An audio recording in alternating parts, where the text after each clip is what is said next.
আউযু বিল্লাহি মিনাশ শাইতানির রাজিম। ক্বালা রাব্বি ইশরাহ লি সাদরি ওয়া ইয়াসসির লি আমরি ওয়াহলুল উকদাতাম মিন লিসানি ইয়াফকাহু কওলি। সম্মানিত দর্শক এবং শ্রোতাবৃন্দ, আপনাদের সকলকে জানাই আসসালামু আলাইকুম ওয়া রাহমাতুল্লাহ। এই কোরআনের দৃষ্টিতে হীরা গুহা, বিদায় হজ এবং শিক্ষিত রাসূল নিয়ে আমরা জানব। তাহলে বুঝতে পারব এই তিনটি বিষয় কোরআন কিভাবে এক্সপ্লেনেশন করে। মনে রাখবেন, যে মানুষটিকে ইকরা শব্দ দ্বারা আল্লাহ স্বয়ং সম্বোধন করেছেন তাকে মূর্খ এবং অশিক্ষিত বলা কোরআনের শত্রু যারা রয়েছে, নাস্তিক সমাজ যারা রয়েছে এবং তাদের লিখিত বানোয়াট হাদিস এবং বানোয়াট সুন্নত এবং বানোয়াট সিরাতের মাধ্যম দিয়ে মানুষেরা জানছে, তারা মূলত নাস্তিক। আর কোরআন তো রাসূলকে ইকরা দিয়ে সম্বোধন করেছেন। ইকরা এই অর্ডারটি দিয়ে রাসূলের সাথে আল্লাহ কথা বলেছেন। ইকরা অর্থ পড়ো, ইকরা অর্থ তুমি পড়ো, আর কুল অর্থ তুমি বলো। আপনি যদি শিক্ষিত হন তাহলে এই দুটি শব্দকে ভালোভাবে বুঝতে সক্ষম হবেন। আর যদি আপনি মূর্খ হন তাহলে পৃথিবীর সবাইকে আপনি মূর্খ জানবেন, এটাই সত্য। তো রাসূল কারীম হীরা গুহাতে কোরআনের দৌলত পেয়ে তিনি কখনো এই কথা বলেননি মা আনা বিকারি। এটি বলেছে একজন নাস্তিক উজবেকিস্তান থেকে, যার অর্থ হলো আমি পড়তে জানি না। আর আল্লাহ বলছেন ইকরা, তুমি পড়ো। এর উত্তর কিন্তু কখনো এটি হতেই পারে না মা আনা বিকারি। আপনি যদি কোথাও ইন্টারভিউ দিতে যান বা আপনি কারোর সাথে যদি কথা বলেন আর সে যদি আপনাকে বলে আচ্ছা আপনি যে অ্যাপ্লিকেশন নিয়ে এসেছেন সেটি আপনি পড়ে শোনান, তো আপনি যদি তখন উত্তরে বলেন আমি তো পড়তে জানি না, কিন্তু অ্যাপ্লিকেশন আপনি ঠিকই নিয়ে আসছেন, তো ইকরার অর্থ কখনো মা না বিকারি হতেই পারে না। এটি নাস্তিক সোসাইটির মতবাদ। সেটি আমরা ব্রিটিশ ভারতের যুগে সবচেয়ে বেশি ডিভাইড অ্যান্ড রুল পলিসির মাধ্যম দিয়ে দেখতে পেয়েছি। ভারত উপমহাদেশে এটি শিক্ষা দেওয়া হয়েছে যে রাসূল লেখাপড়া জানতেন না। 1400 বছরের ইতিহাসের মুহাম্মদ ইবনে আবদুল্লাহ ইবনে আব্দুল মুত্তালিব বিন হাশেমের নামে অনেক নাস্তিক লেখকেরা তারা ইতিহাস লিখেছে, রিওয়ায়াত লিখেছে, হাদিস লিখেছে, বিভিন্ন গ্রন্থ লিখেছে, সিরাত লিখেছে, শামায়েল লিখেছে এবং কৌশলে তারা কোরআনের বিরুদ্ধে রাসূলকে দাঁড় করিয়েছে। তো মা আনা বিকারি এর অর্থ আছে আমি পড়তে জানি না। এমন কথা যারা প্রচার করবে তাদের ব্যাপারে নিশ্চিত জানবেন যে এরা ইসলামের, কোরআনের, আল্লাহর এবং নবী রাসূলদের শত্রু, সে যেই হোক না কেন, আর তার বেশভূষা যাই হোক না কেন। যে ইসলাম ইকরা দিয়ে শুরু হচ্ছে, সেই ইকরার যিনি, যাকে অর্ডার দেওয়া হচ্ছে, যিনি অর্ডার দিচ্ছেন আর যাকে দেওয়া হচ্ছে, তো ইকরার অর্থ কি অর্ডার পাওয়ার পরে উত্তর হবে মা আনা বিকারি, আমি পড়ালেখা জানি না? আসুন আমরা 96 নম্বর সূরা আল আলাকের প্রথম 5টি আয়াত থেকে জানি। ইকরা বিসমি রাব্বিকাল্লাযী খালাক, খালাকাল ইনসানা মিন আলাক, ইকরা ওয়া রাব্বুকাল আকরাম, আল্লাযী আল্লামা বিল কলম, আল্লামাল ইনসানা মা লাম ইয়ালাম। তুমি পড়ো তোমার রবের নাম নিয়ে, যিনি সৃষ্টি করেছেন। মানুষকে তিনি রক্ত মাংস দিয়ে সৃষ্টি করেছেন। তুমি পড়ো, আসলে তোমার রবই যে সবার চাইতে বেশি দয়াবান, যিনি কলমের সাহায্যে শিক্ষা দিয়েছেন। মানুষকে শিক্ষা দেন যা সে কিছুই জানে না। তো এই আয়াত 5টি থেকে আমরা জানলাম রাসূল কি করেছেন, রবের নামে পড়েছেন। ইকরা বিসমি রাব্বিকাল্লাযী খালাক। তো রবের নামে কি পড়েছেন? রবের গ্রন্থ পড়েছেন, বিসমিল্লাহির রহমানির রহিম থেকে শুরু করেছেন। এবং এই রাসূল শুধু কোরআনের তিলাওয়াতই করেননি, কোরআন শুধু পড়েই যাননি, বরঞ্চ বিজ্ঞানও শিখেছেন কোরআন থেকে। খলাকাল ইনসানা মিন আলাক। আবার আল্লাহ বলেন ইকরা ওয়া রাব্বুকাল আকরাম, তুমি পড়ো তোমার রব সবচেয়ে বড় দয়াবান। তারপরে এই রাসূল কলমও ব্যবহার করেছেন, আল্লাযী আল্লামা বিল কলম। এবার গোটা ইনসানের ব্যাপারে আল্লাহ বলছেন, ইনসানকে আল্লাহ এমন কিছু শিক্ষা দেন যা ইনসান জানে না। তো এ হচ্ছে ইসলামের ভিত্তি। যদি আপনি হীরা গুহা থেকে নিতে চান যা আপনাদের ইতিহাসে রয়েছে, তাহলে সেখানে প্রথম শব্দটিই হচ্ছে ইকরা, পড়া থেকে শুরু। কিন্তু সেই হীরা গুহার মতবাদধারীরা আজ বলছে রাসূল নিরক্ষর ছিলেন। তো যে ব্যক্তি পড়তে জানে না তাকে পড়ার জন্য অর্ডার দেওয়ার অর্থ হলো তার সাথে উপহাস করা, আর আল্লাহ কখনো উপহাস করবেন না। তবে যারা পড়তে জানা তাদেরকে এই কোরআন যে শব্দটি ব্যবহার করেছে কুল, কুল শব্দ দ্বারা বলা হয় যে তুমি বলো বা আপনি বলেন। কিন্তু যখন ইকরা ব্যবহার করা হবে, তাহলে যার জন্য এই শব্দটি ব্যবহার করা হবে নিশ্চয় সে ব্যক্তি অবশ্যই লেখাপড়া জানেন বিধায় তাকে বলা হচ্ছে তুমি পড়ো। নইলে তো কুল বলা হতো, তুমি বলো। তো রাসূলকে যখন অর্ডার দেওয়া হয় তুমি পড়ো, তখন তিনি কোনোদিন এ কথা বলতেই পারেন না যে আমি মা আনা বিকারি। বিশেষ একজন উজবেক নাস্তিক এই শিক্ষাটি আমাদের দেশের গরিব সন্তানদেরকে মাদ্রাসাতে দিচ্ছে। 12টি বছর শিখছে তারা। রাসূল অশিক্ষিত ছিলেন, মূর্খ ছিলেন, নিরক্ষর ছিলেন। আর আমাদের দেশের কিছু নাস্তিক বক্তা রয়েছে, তারা এই আয়াতের বিরুদ্ধে রাসূলকে চিরকাল নিরক্ষরই রেখে যাচ্ছেন। 17 নম্বর সূরা বানী ইসরাইলের 82 নম্বর আয়াতে আল্লাহ কি বলছেন? অনুনাজ্জিলু মিনাল কোরআন। এই হচ্ছে কোরআন। এর ভিতর থেকে আল্লাহ বলছেন অনুনাজ্জিলু মিনাল কোরআনি মা হুয়া শিফাউ ওয়া রাহমাতুল লিল মুমিনিন ওয়া লা ইয়াজিদুয যালিমিনা ইল্লা খাসারা।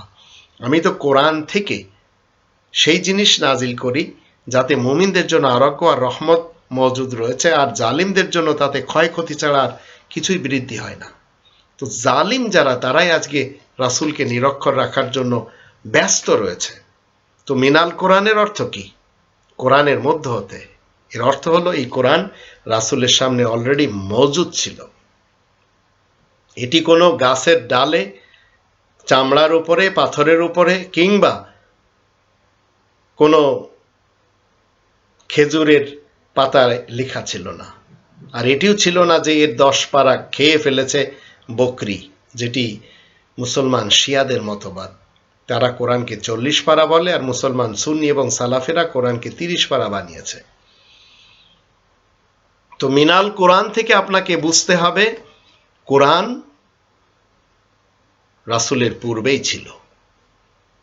73 নম্বর সূরা আল মুজাম্মিলের প্রথম 5টি আয়াত থেকে আমরা জানব, আল্লাহ বলছেন ইয়া আইয়ুহাল মুজাম্মিল কুমিল লাইলা ইল্লা কলিলা নিসফাহু আও ইনকুস মিনহু কলিলা আও জিদ আলাইহি ওয়ারাত্তিলিল কুরআনা তারতিলা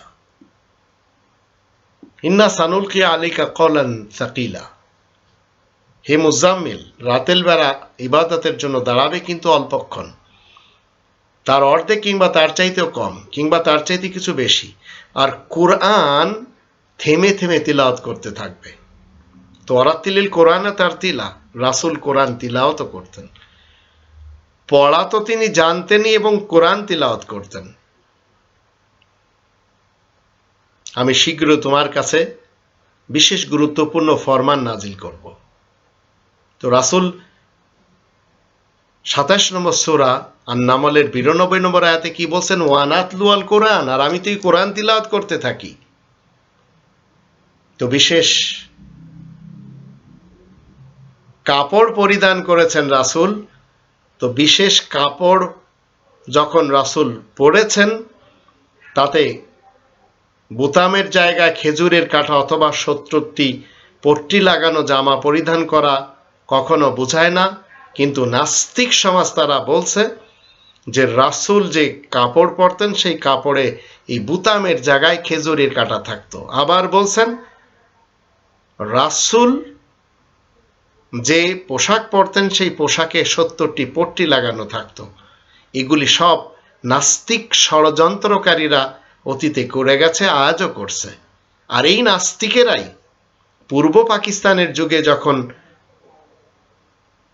স্কুলের টেক্সট বুক ছিল সেখানে পড়াতো যে একটি বুড়ি রাস্তায় কাটা বিছিয়ে রাখতো, আর রাসূল সেই কাঁটার উপর দিয়ে চলতো, পায়ে ফুটলে রাসূল কষ্ট পেতেন আর বুড়ি খিলখিল করে হাসতো। একটু একটু চিন্তা করে দেখুন নাস্তিকদের ষড়যন্ত্র কোথায় কোথায়। আপনি একজন এমন ব্যক্তি যে আপনারও কিছু শত্রু রয়েছে, আপনি যে রাস্তায় চলাফেরা করেন আপনার শত্রুরা সেখানে যদি কাঁটা বিছিয়ে রাখে, আপনি সেই কাঁটার উপর দিয়ে যাবেন না সেই কাঁটা সরিয়ে ফেলবেন? অবশ্যই আপনি সেই কাঁটা রাস্তা থেকে হটিয়ে দিবেন। তো রাসূল কি কাঁটার উপর দিয়ে যাবেন? তো এই নাস্তিকরা এইভাবে রাসূলকে বানিয়েছে কি পাগল। আর এই নাস্তিক লেখকেরা রাসূলের পোশাকে দিয়েছে ৭০টি তালি। আর এই নাস্তিক লেখকেরা রাসূলের পোশাকের যে বুতামের জায়গায় রেখেছে কি খেজুরের কাঁটা। অথচ ৭৪ নম্বর সূরা আল মুদ্দাসিরের প্রথম ৭টি আয়াত আসুন আমরা একটু পড়ে নিই। আল্লাহ কি বলছেন? ইয়া আইয়ুহাল মুদ্দাসির কুম ফাআনজির ওয়া রাব্বাকা ফাকাব্বির ওয়া সিয়াবাকা ফাতাহির ওয়ার রুজসা ফাহজুর ওয়ালা তামনুন তাস্তাকফির ওয়া লিরাব্বিকা ফাসবির। হে মুদ্দাসির, তুমি ওঠো আর সতর্ক করো আর নিজ রবের মহিমা ঘোষণা করো আর নিজের পোশাক আদি সিয়াবাকা ফাতাহির পরিষ্কার রাখো। সিয়াব সাওবুন শব্দের বহু বচন। সাওবুন মানে একটি কাপড়, সিয়াব মানে অনেকগুলি কাপড়। আর অপরিচ্ছন্নতা হতে দূরেই থাকো, বিনিময় লাভের আশা নিয়ে কাউকে কিছু দিবে না, আর তোমার রবের জন্য ধৈর্য ধারণ করতে থাকো। তো হে বিশেষ কাপড় ব্যবহারকারী ব্যক্তি, যিনি কাপড় ব্যবহার করেছেন, একটু চিন্তা করে দেখুন তিনি কি কখনো ৭০টি তালি লাগানো কাপড় পরতে পারেন? আর একটি কাপড়ই পরেছেন। এখানে তো সিয়াব শব্দটি ব্যবহার করা হয়েছে। আর রাসূলের কাছে কি একটি ঘর ছিল? সেটিও আমরা কোরআনের ৩৩ নম্বর সূরা আল আহজাবের ৫৩ নম্বর আয়াত থেকে জানব। সেখানে ছিল বুয়ুতান নবী। বাইতুন মানে একটি ঘর, আর বুয়ুতান নবী মানে নবীর কাছে অনেকগুলি ঘর ছিল। তো এখন আমাদের দেশের যারা নাস্তিক বক্তা রয়েছে, এদের যারা শ্রোতা রয়েছে, তারা দেখবেন কথায় কথায় সুবহানাল্লাহ বলবে। সুবহানাল্লাহর অর্থ হচ্ছে আল্লাহ তাআলা পবিত্র, যা এরা বলে চলেছে। এইভাবে তারা ক্রন্দনও করে যে নবীর পেটে পাথর বাঁধা হয়েছিল। এই সব নাস্তিকরা বলে। ইসলাম এই ধরনের কথা বলে না। রাসূলের কাছে ওয়াসিয়াবাকা ফাতাহির অনেকগুলি কাপড় রাসূলের কাছে ছিল। আর বুয়ুতান নবী, বাইতুন হচ্ছে এক বচন, একটি ঘর, বুয়ুত মানে অনেকগুলি ঘর। রাসূল নবী তার মালিক ছিলেন। ২০ নম্বর সূরা তাহা এর ১১৪ নম্বর আয়াতে বলা হচ্ছে ফাতাআলা আল্লাহুল মালিকুল হক ওয়ালা তাআজাল বিল কুরআনি মিন ক্বাবলি আন ইউকদা ইলাইকা ওয়াহয়ু ওয়া কুর রাব্বি জিদনি ইলমা। আল্লাহ তাআলারই অপর মহিমা, যিনি সত্যকার অধিপতি। তুমি কোরআন সম্পর্কে ব্যতিব্যস্ত হবে না যতক্ষণ না তার ওহী পুরোপুরিভাবে তোমার কাছে নাজিল হয়ে যায়। তুমি বলো, হে আমার রব, আমার জ্ঞান আপনি বাড়িয়ে দিন। তো রাসূলের জ্ঞান শুধু কোরআনের জ্ঞান ছিল, কোরআনের জ্ঞান। আর আজ যারা রাসূলের অনুসারী হওয়ার দাবি করে যাচ্ছে, তারা কথায় কথায় দেখবেন নাস্তিকদের লেখা সেই রিওয়ায়াত পেশ করবে। রাসূলের শিক্ষক নিয়ে আসুন আমরা একটু জানি। ৫৫ নম্বর সূরা রহমানের প্রথম ৪টি আয়াত থেকে জানতে পারবো। আর রহমানু আল্লামাল কোরআন খলাকাল ইনসান আল্লামাহুল বায়ান। করুণানিধান রহমান, তিনি শিক্ষা দিয়ে থাকেন এই কোরআন। তিনি মানুষকে সৃষ্টি করেছেন, তিনি মানুষকে এই কোরআন বয়ান করা শিখিয়ে থাকেন। তো রাসূল তো কোরআন বয়ান করেছেন, রাসূলের শিক্ষক হলেন আল্লাহ। কিন্তু ইতিহাস নাস্তিকরা যেটি লিখেছে, তারা বলতে চাচ্ছে ওয়ারাকা ইবনে নওফেল একজন খ্রিস্টান পাদ্রী, সে রাসূলের শিক্ষক ছিলেন। আর খুব কৌশলের সাথে নাস্তিকরা লিখেছে যে খাদিজার চাচা ছিল ওয়ারাকা ইবনে নওফেল। হীরা গুহা থেকে রাসূল বাসায় আসলেন, এসে যখন ব্যক্ত করলেন সব ঘটনা, তখন ওয়ারাকা ইবনে নওফেল দ্বারা সত্যায়িত করানো হচ্ছে যে চিন্তা করো না, যিনি এসেছিলেন তিনি হলেন জিবরিল। এর অর্থ কি? আল্লাহ বলছেন আর রহমান ও আল্লামাল কোরআন। রহমান কোরআন শিক্ষা দিয়ে থাকেন। আর ওয়ারাকা ইবনে নওফেলকে নাস্তিক লেখকেরা তারা রাসূলের শিক্ষক হিসেবে প্রমাণ করতে যে ইতিহাসের উপর ইতিহাস লেখা হয়েছে।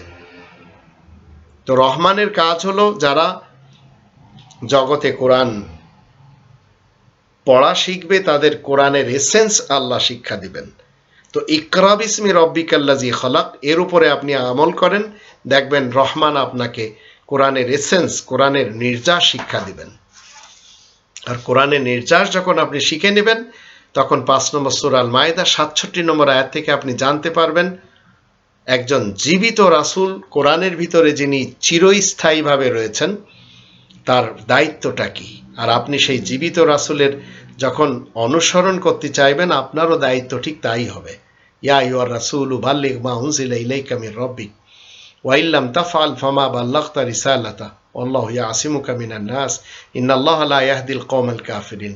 হে রাসূল, তোমার রবের তরফ থেকে তোমার কাছে যা নাজিল হয়েছে তা তুমি জনগণের কাছে তাবলীগ করো। তুমি যদি তা না করতে পারো তাহলে তুমি তো তার রিসালাতের দায়িত্বকে পৌঁছে দিতে পারলে না। মানুষের হাত থেকে আল্লাহ তোমাকে রক্ষা করবেন, নিশ্চয় আল্লাহ কাফের কওমকে হিদায়াত করেন না। তো এখানে বিশেষ একটি নুকতা যদি আপনারা একটু চিন্তা করতে চান তাহলে পেয়ে যাবেন নাস্তিক সমাজ কিভাবে গ্রন্থ রচনা করে রাসূলকে তায়েফের মাঠে নিয়ে সেখানে পিটুনি খাওয়াচ্ছে। এখানে আল্লাহ বলেন আল্লাহু ইয়াসিমুকা মিনান নাস, প্রত্যেকটি মানুষ থেকে তোমাকে আল্লাহ হিফাজত করবেন, রক্ষা করবেন। তো এই রাসূল তায়েফে যে তায়েফবাসীদের হাতে পিটুনি খাবেন, তাহলে এই আয়াত যাবে কোথায়?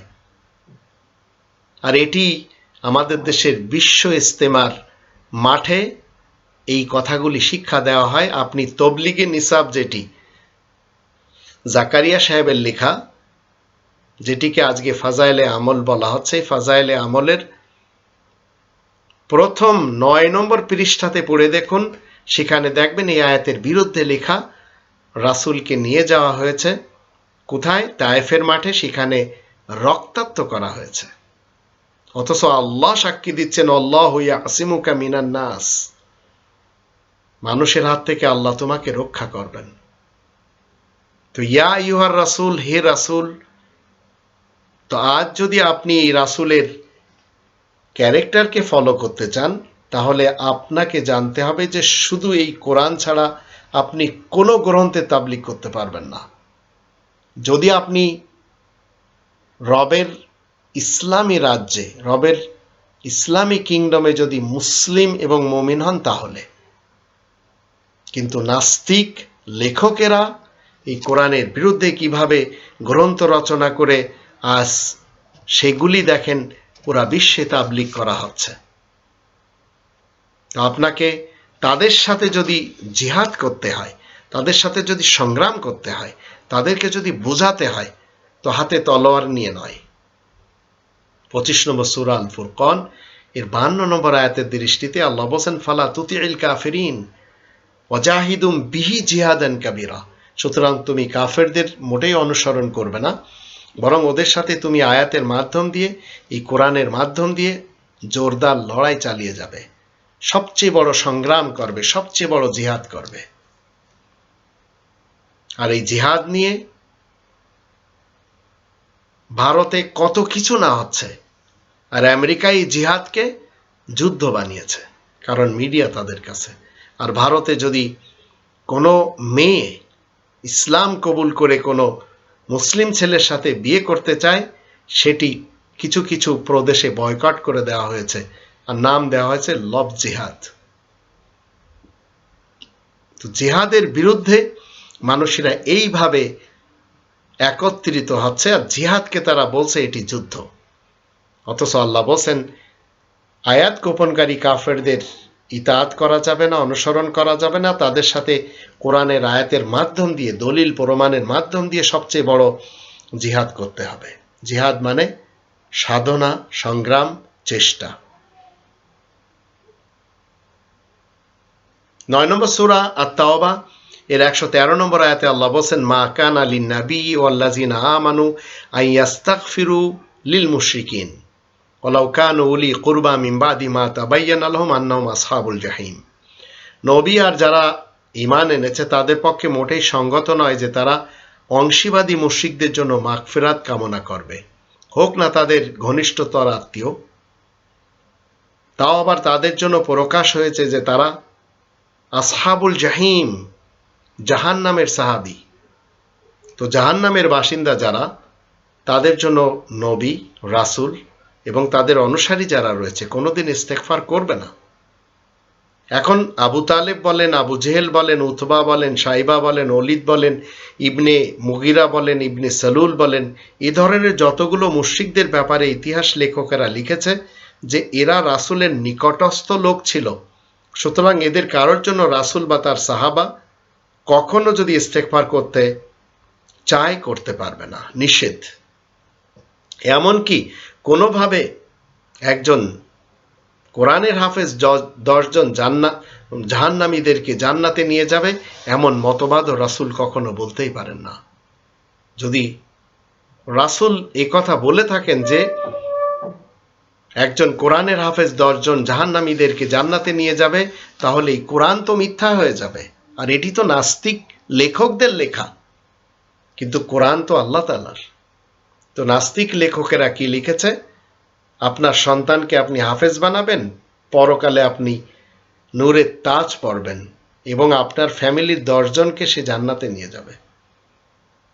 তো এই ধরনের কথা কোরআন বিরোধী এবং 46 নম্বর সূরা আল আহকাফের 9 নম্বর আয়াতের বিপক্ষে, যেখানে রাসূল নিজেই বলছেন, কুল মা কুনতু বিদআম মিনার রাসূল, তুমি বলে দাও আমি রাসূল হিসেবে নতুন কোনো রাসূল নই। ওয়ামা আদরি মা ইউফালু বি ওয়ালা বিকুম, আর আমি জানি না আমার সাথে এমনকি তোমাদের সাথে কেমন ব্যবহার করা হবে। ইনাত্তাবিউ ইল্লা মা ইউহা ইলাইয়া, আমি তো সেই ওহীর অনুসরণ করে চলি, ইত্তেবা করে চলি যা আমার দিকে ওহী করা হয়। ওমা আনা ইল্লা নাযীরুম মুবিন, আর আমি স্পষ্ট সতর্ককারী বই তো নই। তো আজ আপনাকে মুহাম্মাদুর রাসূলুল্লাহর সঙ্গী সাথীদের অন্তর্ভুক্ত হতে হবে।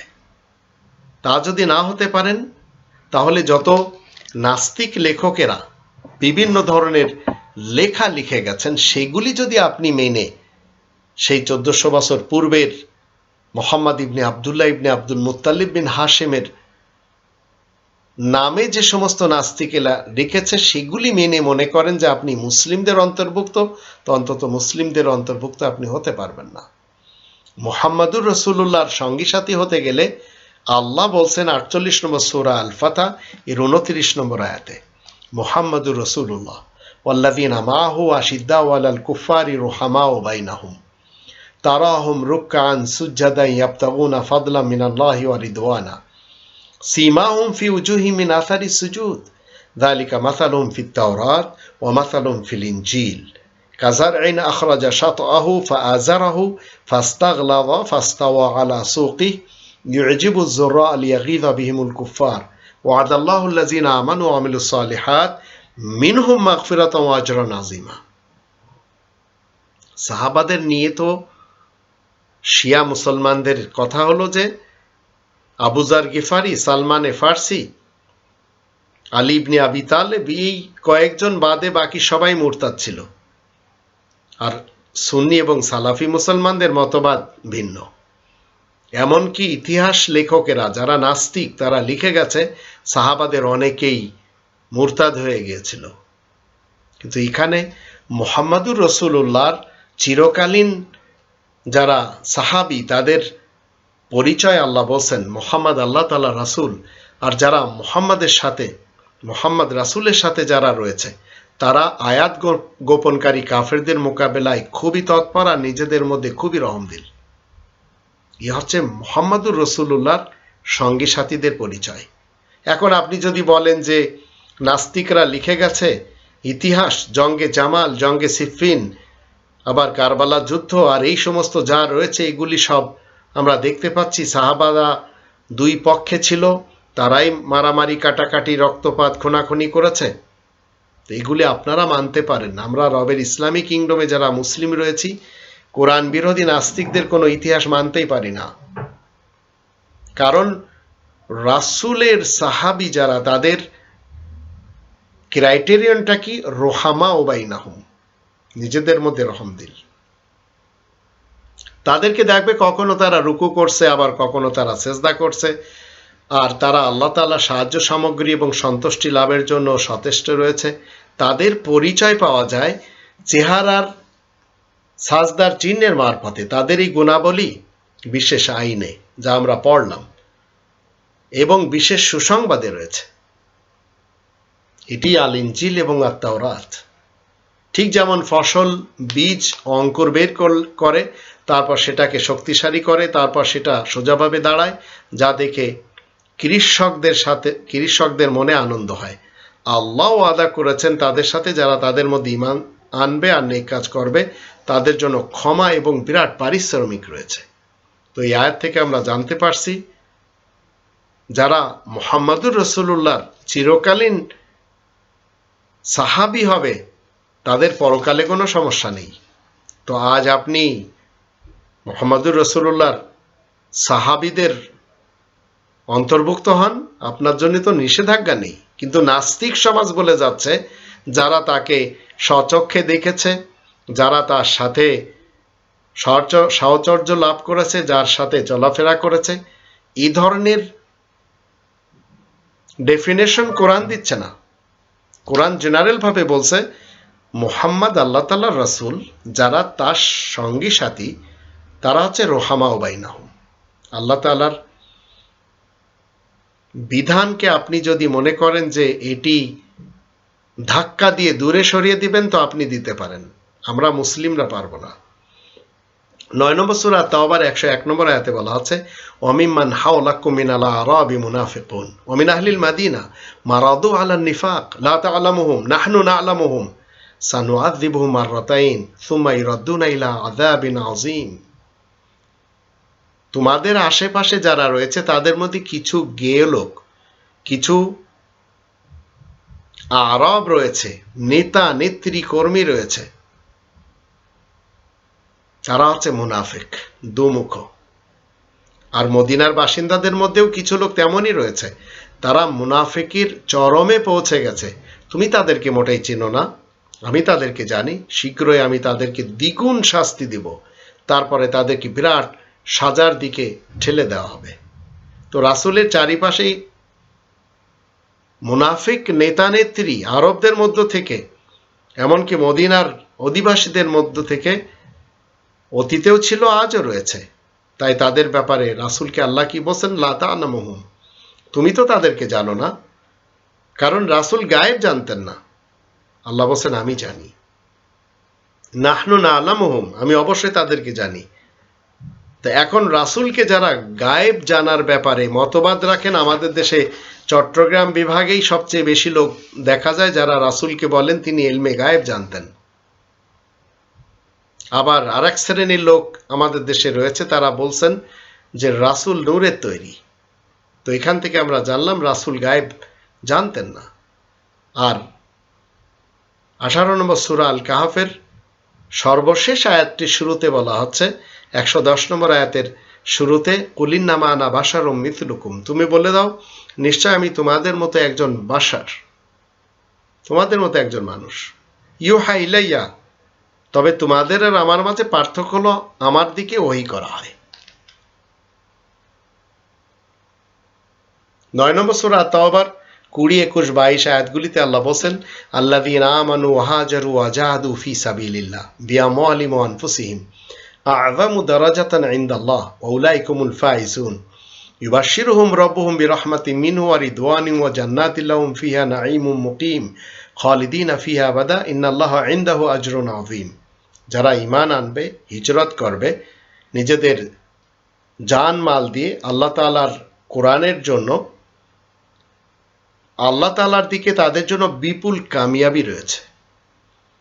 তাদেরকে তো তাদের রব নিজেই কি করছেন? সুসংবাদ দিচ্ছেন, নিজের কাছ থেকে রহমত, নিজের সন্তুষ্টি ও জান্নাত সময়ের ওয়াদা, যেখানে তাদের জন্য চিরস্থায়ী নিয়ামত বিরাজমান রয়েছে, সেখানে তারা চিরকাল বাস করবে। এই কথা সত্য সুনিশ্চিত যে আল্লাহ তাআলাই সেই মহান, যার দিকে বিরাট পারিশ্রমিক রাখা হয়েছে। তো ফি সাবিলিল্লাহ মানে আফগানিস্তানের যুদ্ধ না। নাস্তিকরা আপনাদেরকে মাথা নষ্ট করে দিয়েছে, নাস্তিক বক্তা যারা আমাদের দেশে রয়েছে।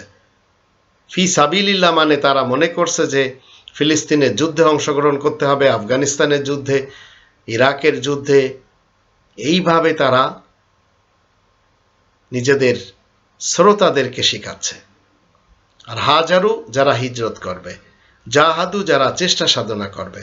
তো আল্লাহ তাআলার কোরআনের জন্য যারা নিজেদের সোসাইটি, সমাজ, পার্টি, জামাত, দল, জনগোষ্ঠী এগুলি হতে আলাদা হবে এবং কোরআনকে জানার জন্য আর মানার জন্য জিহাদ করবে, চেষ্টা সাধনা করবে, সংগ্রাম করবে এবং ব্যক্তিত্বের মধ্যে যে কুচাহিদা রয়েছে সেটিকে যারা দমন করবে, এরাই মূলত রাসূলে কারীমের সত্য সাহাবী। এরা কখনো হাতে অস্ত্র নেয় না, কারণ রাসূল সবসময় ইব্রাহিমের ইত্তেবা করেন। তাই 16 নম্বর সূরা নাহলের 123 নম্বর আয়াতে বলা আছে, সুম্মা ওহাইনা ইলাইকা আনিত্তাবি' মিল্লাতা ইব্রাহিম হানিফা আনিত্তাবি' মিল্লাতা ইব্রাহিম হানিফা ওয়া মা কানা মিনাল মুশরিকিন। রাসূলে কারীমকে আল্লাহ কি বলছেন? সুম্মা ওহাইনা ইলাইকা আনিত্তাবি' মিল্লাতা ইব্রাহিম হানিফা ওয়া মা কানা মিনাল মুশরিকিন। 16 নম্বর সূরা নাহল এর 123 নম্বর আয়াতে বলা আছে, সুম্মা ওহাইনা ইলাইকা আনিত্তাবি' মিল্লাতা ইব্রাহিম। তারপর আমি তোমাকে ওহীযোগে নির্দেশ দিলাম যে তুমি ইব্রাহিমের মাযহাবের অনুসরণ করো, ইব্রাহিমের মিল্লাতের অনুসরণ করো, যা সম্পূর্ণ স্বতন্ত্র, সুস্পষ্ট। ইব্রাহিম তো আর মুশরিকদের দলে শামিল না। তো রাসূল আল্লাহ তাআলার আদেশ পালনার্থে ইব্রাহিমের মিল্লাতের অনুসারী, সেহেতু রাসূলের সাহাবী যারা সর্বযুগের, তারাও মিল্লাতে ইব্রাহিমের অনুসারী। এমনকি 2 নম্বর সূরা আল বাকারার 149 আয়াতে বলা আছে, ওয়ামিন হাইথু খরাজতা ফাওয়াল্লি ওয়াজহাকা শাতরাল মাসজিদিল হারাম ওয়া ইন্নাহু লাল হাক্কু মির রাব্বিক। আর 150 নম্বর আয়াতের মধ্যে বলা আছে, লিআল্লা ইয়াকুনা লিন্নাসি আলাইকুম হুজ্জা। যেদিক থেকে তুমি বের হবে তোমার চেহারা মসজিদুল হারামের অংশের দিকে রাখতে হবে। তোমার রবের পক্ষ থেকে এটি সঠিক নির্দেশ।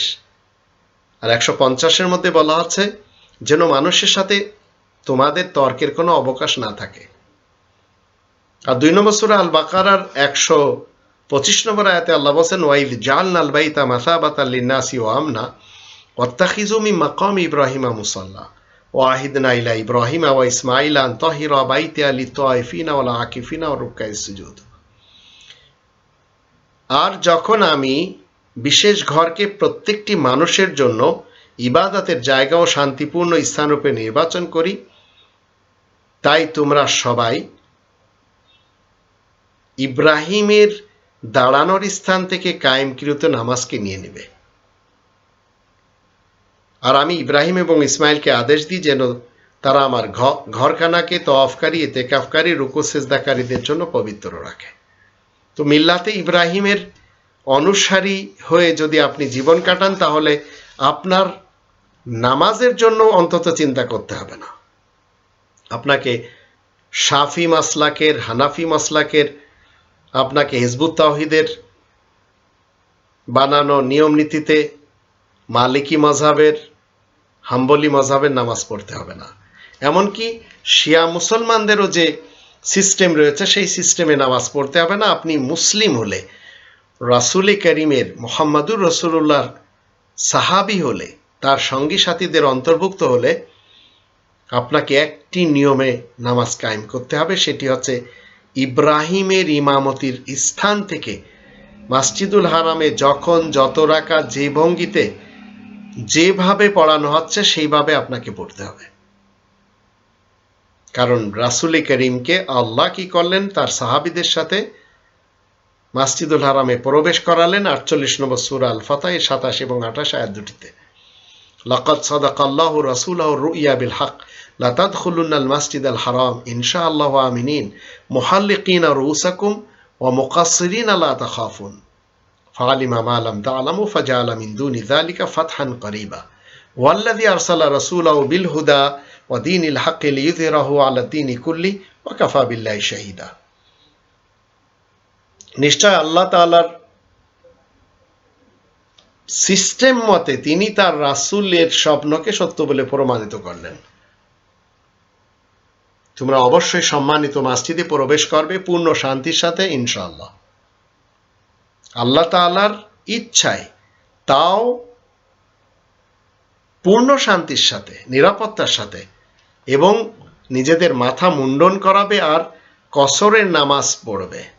কোন রকম ভয়ভীতি তোমাদের কিছুমাত্র থাকবে না। অবশ্য আল্লাহ জানেন যা তোমরা কিছু জানতে না।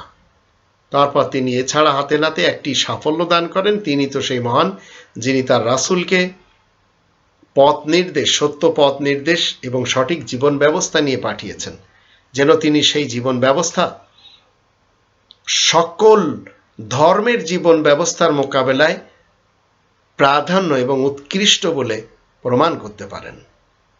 আর সাক্ষী হিসেবে আল্লাহ তাআলাই তো যথেষ্ট। তো রাসূল কি করলেন? মুহাল্লিকিনা রুউসাকুম ওয়া মুকাসসিরিন, সঙ্গী সাথীদেরকে নিয়ে মসজিদুল হারামে নেড়ে করে নিয়ে গেলেন। কিন্তু নাস্তিক লেখক যারা রয়েছে তারা মুহাম্মাদুর রাসূলুল্লাহর সঙ্গী সাথীদের, সাহাবীদের মধ্যে যারা নারী রয়েছে তাদের মাথা নেড়ে করতে দেয় না। অথচ 2 নম্বর সূরা আল বাকারার 196 আয়াতেও বলা হচ্ছে ওয়াতিমুল হাজ্জ ওয়াল উমরাতা লিল্লাহ ফাইন উহসিরতুম ফামাস্তাইসারা মিনাল হাদ ওয়ালা তাহলিকু রুউসাকুম। তো ওয়ালা তাহলিকু রুউসাকুম এর অর্থ হচ্ছে তোমরা নারী পুরুষ যারা রয়েছে তোমরা মাথা মুন্ডন করবে না হাত্তা ইয়াবলুগাল হাদিউ মাহিল্লাহু, যত সময় কুরবানির পশু তার জবেহের স্থানে সে মিনাতে না পৌঁছে যাবে। তো ওয়াতিমুল হাজ্জ ওয়াল উমরাতা লিল্লাহ ওয়াতিমু, তোমরা নারী পুরুষ সবাই হজ এবং উমরা আল্লাহ তাআলার জন্য করবে। কিন্তু নাস্তিক যারা আর মুশরিক যারা, আপনার আমার আশেপাশে অনেক লেখক এমন রয়েছে, অনেক বক্তাও রয়েছে, এরা কোনোদিন এই শুধু কোরআনকে এবং মসজিদুল হারামকে মানতে দিবে না। 9 নম্বর সূরা তাওবার 3 নম্বর আয়াতে বলা হচ্ছে ওয়া আযানু মিনাল্লাহি ওয়া রাসূলি ইলা নাস ইয়াউমিল হাজ্জিল আকবার আন্নাল্লাহা বারিউম মিনাল মুশরিকিনা ওয়া রাসূলুহু ফাইন তুবতুম ফাহুয়া খায়রুল লাকুম ওয়া ইন তাওয়াল্লাইতুম ফাআলামু আন্নাকুম গায়রু মু'জিজিল্লাহ ওয়া বাশশিরিল লাযিনা কাফারু বিআযাবিন আলীম। আল্লাহ তার রাসূলের পক্ষ থেকে হজ্জে আকবরের দিন মানব জাতির সামনে এই ঘোষণা করা হচ্ছে যে আল্লাহ তার রাসূল অংশীবাদী মুশরিকদের উপরে বিরক্ত এবং সব রকমের দায়মুক্ত। এখন তোমরা যদি তওবা করে ফেরত এসো তবেই তোমাদের জন্য মঙ্গল, আর যদি তোমরা অবাধ্য হও, অমান্য করো, তাহলে তোমরা জেনে রাখবে তোমরা তো আর আল্লাহ তাআলাকে কাবু করতে পারবে না। তুমি আয়াত গোপনকারী কাফেরগুলোকে কঠিন যন্ত্রণাপূর্ণ শাস্তির সুসংবাদ দাও। তো বিদায় হজের ভাষণ যদি আমরা এই আয়াত থেকে নিই, তো রাসূল কি দিচ্ছেন? হজ্জে আকবার, সবচেয়ে বড় হজ, এই দিনে রাসূল স্বয়ং যে হজে উপস্থিত, ওই হজই হলো হজ্জে আকবার। তো আযানু মিনাল্লাহি ওয়া রাসূলি, আল্লাহ এবং তার রাসূলের পক্ষ থেকে আযানটা কি? ইলান নাস, মানব সমাজের দিকে, ইয়াউমিল হাজ্জিল আকবার, গোটা মানুষের দিকে সবচেয়ে বড় হজের দিনে যারা অংশীবাদী মুশরিক তাদের থেকে আল্লাহ এবং রাসূল, প্রথম আয়াতে বলা হচ্ছে বারাআতু মিনাল্লাহি ওয়া রাসূলি, দায়মুক্ত। 3 নম্বর সূরা আল ইমরানের 144 আয়াতে আল্লাহ কি বলছেন? ওমা মুহাম্মাদুন ইল্লা রাসূল, আর মুহাম্মদ আল্লাহ তাআলার রাসূল ছাড়া আর কিছুই নয়। ওমা মুহাম্মাদুন, আর মুহাম্মদ কিছুই নয়, ইল্লা রাসূল, কিন্তু মুহাম্মদ হলেন একজন রাসূল। কদ খালাত মিন ক্বাবলিহির রুসুল, মুহাম্মাদের পূর্বেকার সকল রাসূল অতীত হয়ে গেছেন। আফাই মা তা আও কুতিলা, যদি মুহাম্মদ রাসূল মৃত্যুবরণ করে অথবা তাকে হত্যা করা হয়, ইনকালাবতুম আলা আকাবিকুম,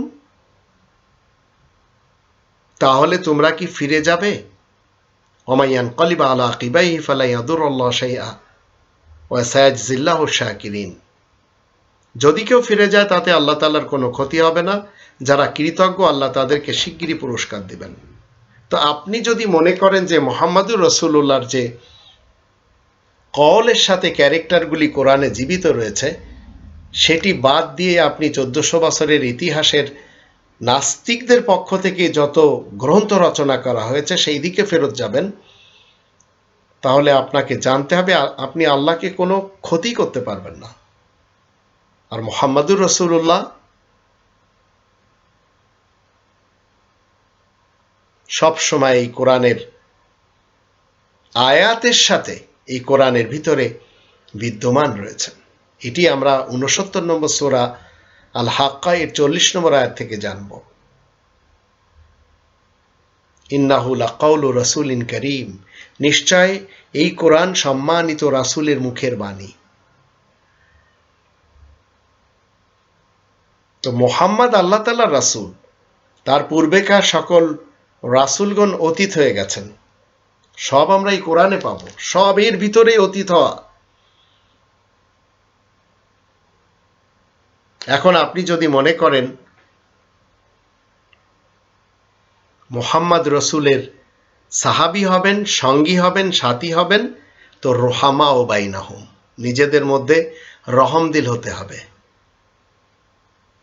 নাস্তিকদের কথা মতো জঙ্গে জামাল, জঙ্গে সিফিন, নুসরের যুদ্ধ, এই সমস্ত কারবালার যুদ্ধ, দুই দিকেই সাহাবী, সেটা রোহামা ও বাইনাহুম বলে না।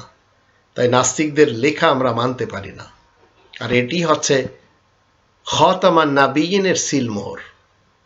33 নম্বর সূরা আল আহজাবের 40 নম্বর আয়াতে বলা হচ্ছে, মা কানা মুহাম্মাদুন আবা আহাদিম মির রিজালিকুম ওয়ালাকিন রাসূলুল্লাহ ওয়া খাতামান নাবিয়িন ওয়া কানাল্লাহু বিকুল্লি শাইইন আলিমা। মুহাম্মদ তো তোমাদের মধ্যকার কোনো পুরুষের বাবা, দাদা, নানা, পরনানা নন, ওয়ালাকিন রাসূলুল্লাহ, এবং কিন্তু আল্লাহ তাআলার রাসূল, ওয়া খাতামান নাবিয়িন, সকল নবীদের সিলমোহর, ওয়া কানাল্লাহু বিকুল্লি শাইইন আলিমা, আল্লাহ তো সবকিছুই বেশ জানেন। কিন্তু নাস্তিক সমাজ যারা ইতিহাস লিখেছে, সিরাতের গ্রন্থ রচনা করেছে, তারা ঠিকই মুহাম্মাদের জন্য 4টি, আবার কেউ কেউ 5টি সন্তান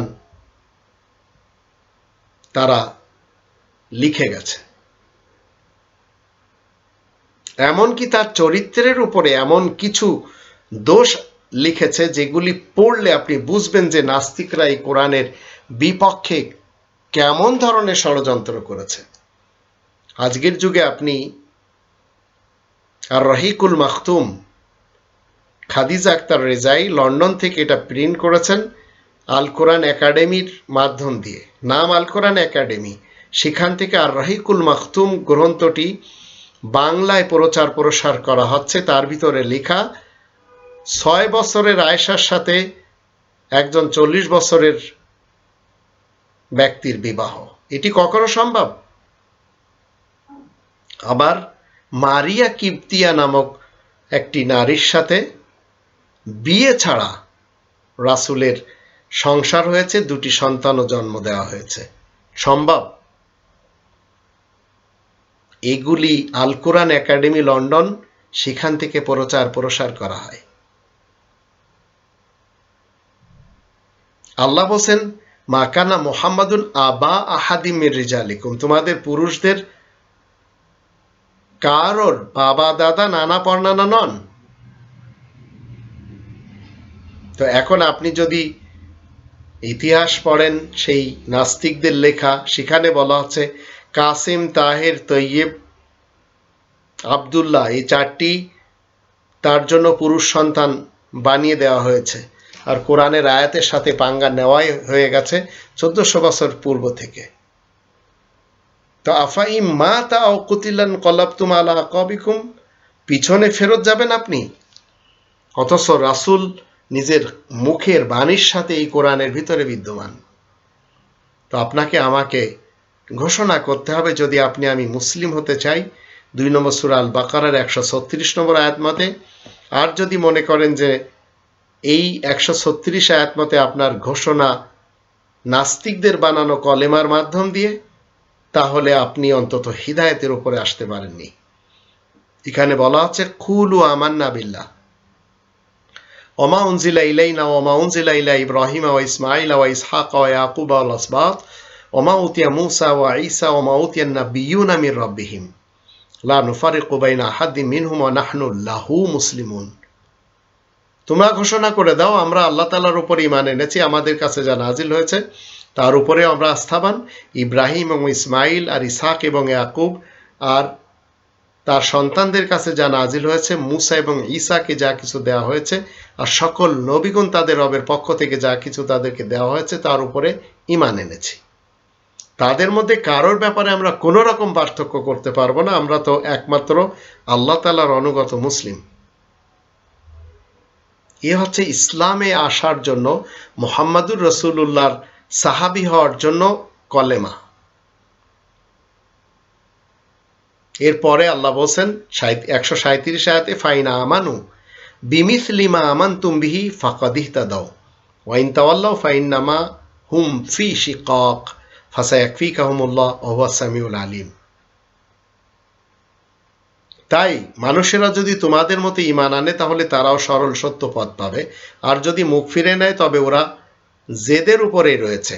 তোমার পক্ষ থেকে তাদের জন্য আল্লাহ তাআলাই যথেষ্ট, তিনিই সবকিছু শোনেন এবং জানেন।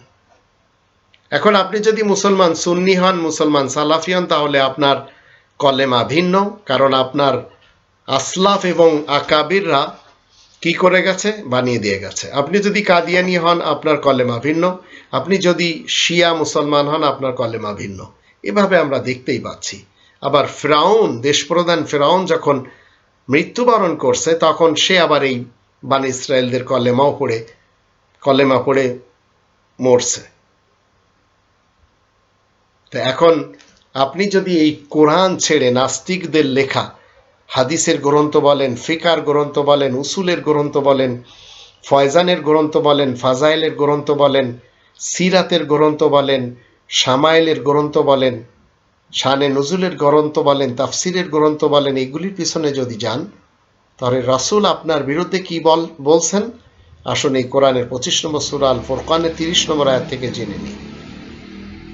وقال الرسول يا ربي إن قومي اتخذوا هذا القرآن مهجورا।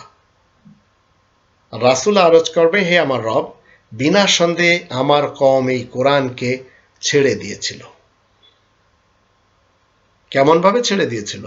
মানে এই কোরআন জেনে যে মেনে চলতে হয় এটিকে ছেড়ে দিয়েছিল, আর তাদের কাছে ছিল হরেক রকমের ফলসফা। আল্লাহ আমাদের সবাইকে মুহাম্মাদুর রাসূলুল্লাহ ওয়া খাতামান নবিয়্যিনের মাধ্যম দিয়ে রাসূল কারীমের মুখের বাণী যা কোরআনে জীবিত রয়েছে সেই বাণীগুলি মেনে জীবন কাটানো তৌফিক দান করুন।